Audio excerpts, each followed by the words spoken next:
Bonjour et bienvenue à Up dans le Wok. Aujourd'hui, on va faire une sauce au poivre asiatique. Dans le fond, ça va être un peu comme la sauce Lee Kum Kee qui est facile à trouver un petit peu partout, mais en version beaucoup plus goûteuse. Vous allez voir que ça va être vraiment pas compliqué à faire et c'est une sauce qu'on peut utiliser avec toutes sortes de protéines, plein de légumes. Ça va vous faire des repas de soir de semaine super rapides. On va pouvoir commencer sans plus tarder, mais juste avant, n'oubliez pas de vous abonner à notre chaîne.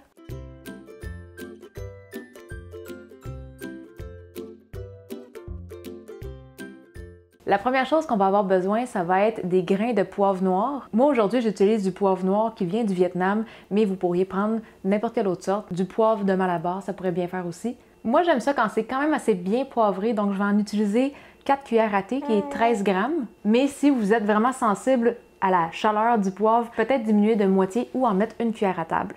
Et on prend des grains de poivre parce qu'on va venir les torréfier un petit peu. Ça va faire en sorte que ça va multiplier les saveurs, ça va être beaucoup plus goûteux. Si vous utilisez du poivre qui est déjà moulu, vous ne pouvez pas le torréfier, ça va juste brûler. On a juste besoin de mettre les grains de poivre dans une poêle. On chauffe ça à feu moyen, à sec, on ne met pas d'huile. Et une fois qu'on va voir les petits grains commencer à bouger tout seul, c'est là qu'on sait que c'est prêt. On va les retirer dans une petite assiette le temps que ça refroidisse un peu, peut-être un 5 minutes environ. Et après ça, on va les moudre dans un moulin à épices. Moi, je vais le moudre quand même assez finement, mais vous pourriez laisser quelques grains légèrement grossiers si vous aimez un petit peu de texture dans votre sauce.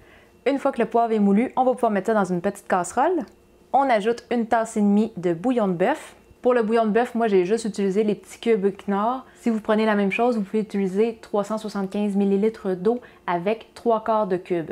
On ajoute aussi 3 cuillères à table de sauce d'huître, 2 cuillères à table de ketchup, 2 cuillères à table de cassonade dorée, 1 cuillère à table de sauce soya claire, 2 cuillères à thé de sauce soya foncée, 1 cuillère à thé de vinaigre de riz, 1 cuillère à thé de poudre d'ail et 1 cuillère à thé de sel.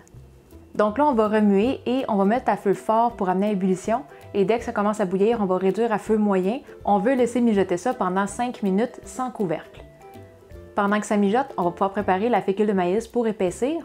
Dans un petit bol, on va mettre 5 cuillères à thé de fécule de maïs et on ajoute 5 cuillères à thé d'eau.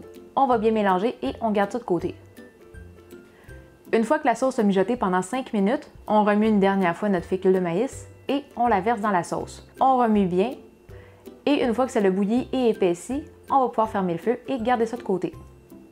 Fait que c'est pas plus compliqué que ça de faire la sauce au poivre maison. Et avec la quantité qu'on a faite là, ça devrait vous en faire environ 500 ml. Ça, c'est assez pour faire 2 repas de 4 portions. D'ailleurs, n'oubliez pas d'aller voir notre recette de bœuf au poivre. Je suis certaine que vous allez l'adorer. Cette sauce-là, vous pouvez la garder au frigo pendant 2 semaines. Sinon, vous pouvez la congeler. Comme ça, si vous faites cette quantité-là, vous en utilisez la moitié pour faire un repas et l'autre moitié peut être congelée pour plus tard. Si vous avez besoin de la version écrite, ça va être sur notre blog et on va vous mettre le lien juste en dessous de la vidéo.